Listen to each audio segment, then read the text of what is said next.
شاهدی را احضار خواهم کرد که نه من را میشناسد تا پشتیبانی کند و نه بانو را که دشمنی کند. او توتیوار خواهد گفت.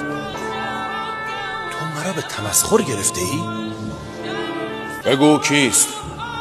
پیش از آن که مجازات شوی او را احضار کن. یک نوزاد میخواهد شهادت بدهد. عمه‌زاده من مانعی نیست. تو باید به خود ببالی یوزارسیف. تا کنون کودکی به زیبایی تو ندیده. اگر هرمهو و بانوتی با ما همکاری کنند شکست یوزارسیف حتمی است. یوسف ولی خدا بود.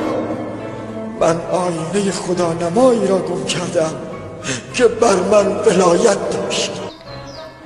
او میگوید فعلا از دیدار با شما معذور است. او میخواهد چند روزی را با خدای خیش خلوت کند. تو گویا همه عمر باید مشغول عبادت باشی. پیشتر از این آمون را میپرستیدی و الهه درگاه او بودی. نه، خب نمی شود که به آنها ندهی، اما لااقل کمی هم خودت بخور. مرا فرمانروای مصر عالی جناب آمنهوتپ به اینجا فرستاده. برای تعبیر خوابی آمدم.